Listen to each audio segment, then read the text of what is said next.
এছাড়াও আচ্ছা মাইক্রো তো বলে দিচ্ছি, তাছাড়াও আর একটা আছে যেটা হচ্ছে আমরা বলেছিলাম যে বিশেষ করে গ্রুপ সি গ্রুপ ডি যারা মাইনে পরি পাচ্ছে না তাদের সংসার চালাতে খুবই অসুবিধে হচ্ছে, এবং কোর্টে যেহেতু কেসটা পেন্ডিং আছে, সাবজুডিস আছে, আমরা রিভিউ করেছি, অ্যাপ্লিকেশন করেছি রিভিউয়ে, যখন কেস হবে তখন মাননীয় আদালত যা আমাদের আদেশ দেবেন সেভাবেই আমরা করব, কিন্তু ততদিন এই সংসারগুলো কি করে চলবে। তাই আমরা যে সিদ্ধান্ত আপনাদের জানিয়েছিলাম একটা মিটিংয়ে, যে আমরা গ্রুপ সি কে আমরা এর জন্য একটা স্কিম তৈরি করেছি, কারণ এখানে তো কথায় কথায় পিল খায় সব,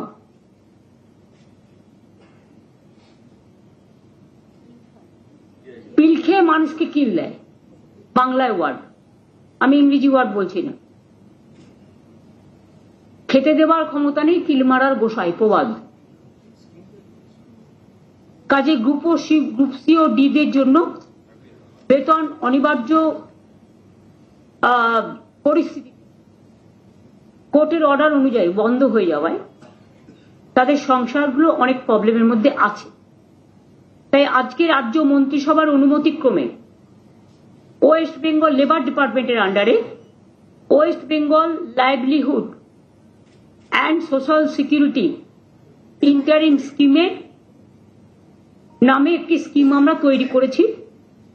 এর মাধ্যমে সিদ্ধান্ত হলো যে ওই গ্রুপ সি ও ডি কর্মচারীদের 1 এপ্রিল থেকে 2025 1 এপ্রিল থেকে মাসে যতক্ষণ পর্যন্ত কোনো সিদ্ধান্ত না হচ্ছে যথাক্রমে গ্রুপ সি 25,000 এবং গ্রুপ ডি 20,000 টাকা করে অনুদান দেওয়া হবে। ক্লিয়ার হয়েছে? ওরা এপ্রিল থেকে মনে হয় মাইনেটা পাচ্ছিল না, আমরা 1 এপ্রিল থেকে, তার মানে ওরা এখন মেয়ের মাইনেটা পেয়ে যাবে। এখন টাকাটা, এটা আজকে যেহেতু ক্যাবিনেট হয়ে গেল, টাকাটা দেওয়া শুরু হবে। কেউ কেউ হয়তো বলবে দরকার নেই, এটা তার একান্ত স্বাধীনতা, স্বাধীন মতামত, এ ব্যাপারে আমাদের কিছু বলার নেই। বাট আমরা ভেবেছি এবং ভেবে আজকে এই সিদ্ধান্তটা পলিসি করে নেওয়া হয়েছে। এর আগেও আপনারা জানেন যে সিএস যখন তাদের মিট করছিল তখন আমি বলেছিলাম সেটাকে আজকে থেকে কার্যকরী করা হলো। এই পর্যন্ত আমার বলা ছিল। আর আমি এর মধ্যে একবার নেক্সট উইকে উত্তরবঙ্গ যাব সফরে।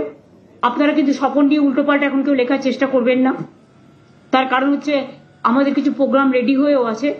আর তাছাড়া উত্তরবঙ্গে মাঝে মাঝে আমাকে জেলাগুলোকে মিট করতে হয়, কথা বলতে হয়, সেই জন্য মাঝে আমি মুর্শিদাবাদ মালদা গেছিলাম, কিছুদিন আগে মুর্শিদাবাদে গেছিলাম আমি। তাই নেক্সট উইকে আমার সাথে চিফ সেক্রেটারিও যাবে। আমরা উত্তরবঙ্গে 3টে প্রোগ্রাম নিয়ে যাব মেনলি। একটা হচ্ছে চেম্বার্স বা ইন্ডাস্ট্রি যারা আছে, একটা সিনার্জিক প্রোগ্রাম হবে 20 তারিখে, 20 তারিখ বেলা 4টে, 19 তারিখে সরি সোমবার। আর 20 তারিখে আমাদের প্রোগ্রাম হবে পাবলিক ডিস্ট্রিবিউশন প্রোগ্রাম।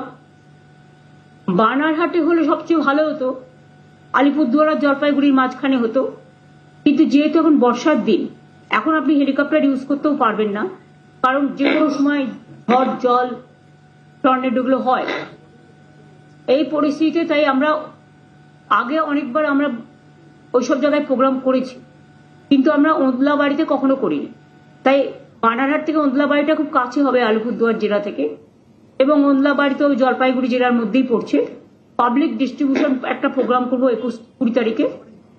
আর 21 তারিখে আমরা একটা নর্থ বেঙ্গলে উত্তরকন্যায় আমরা একটা বিশেষ করে উত্তরবঙ্গের 6টা জেলা নিয়ে,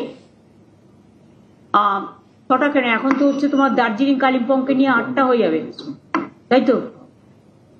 দার্জিলিং তো আলাদা জেলা হয়ে গেছে, কালিম্পং আলাদা জেলা হয়ে গেছে।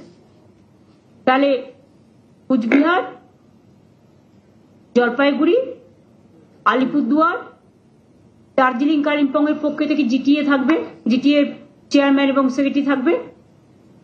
আর উত্তর দিনাজপুর, দক্ষিণ দিনাজপুর এবং মালদা আমরা ভার্চুয়ালি করব, কারণ এই সময়টা সবার এলাকা ছেড়ে আসাটা ঠিক নয়।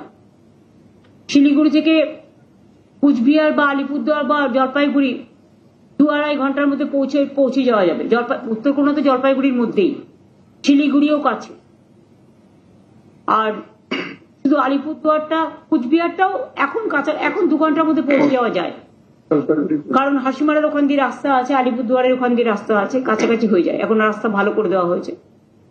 আর আলিপুরদুয়ার তো ন্যাচারালি ওখান থেকে খুব একটা বেশি দূর পড়ে না, কাজেই ওখানকার যারা রিপ্রেজেন্টেটিভ তাদের জানানো হবে। এটা অ্যাডমিনিস্ট্রেটিভ রিভিউ মিটিং মাঝে মাঝে আমরা করি, তাই এটা হবে। কাজে 3 দিনের প্রোগ্রাম আপনাদের আমি বললাম, 22 তারিখে আমরা ফিরে আসবো, কারণ আমার এখানে কাজ আছে। এই পর্যন্ত। বাদ বাকি ন্যাচারালি আপনারা অনেকেই বলছেন আমফানের মতো সাইক্লোন হতে পারে, এটা হতে পারে, ওটা হতে পারে, বাট সবটাই ঠিক নয়। আবার প্রাকৃতিক দুর্যোগ তো আমাদের হাতেও নেই, কাজে সব জায়গাটাই নজর রাখতে হয়। তাছাড়াও আমাদের কালকে একজনকে বর্ডার থেকে তুলে নিয়ে যাওয়া হয়েছে।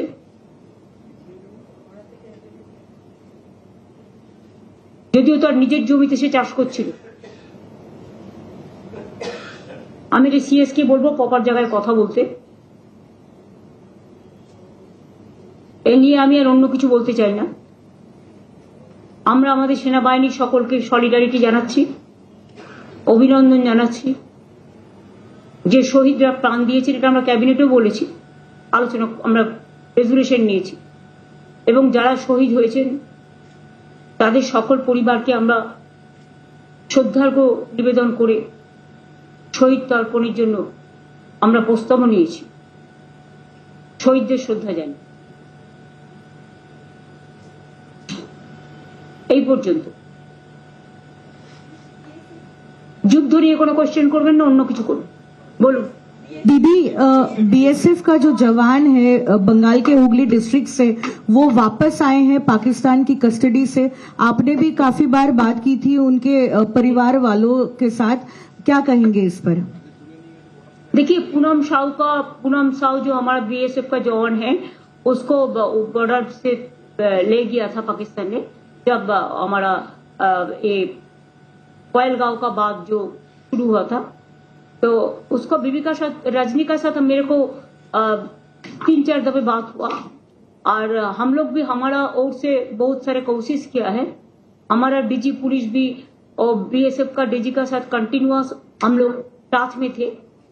तो मैंने परसों उनको बता दिया था, रजनी को, कि आपका हस्बैंड तबीयत ठीक है, अच्छा है, सुस्त है, लेकिन उसको जो मॉडलिटीज ऑफ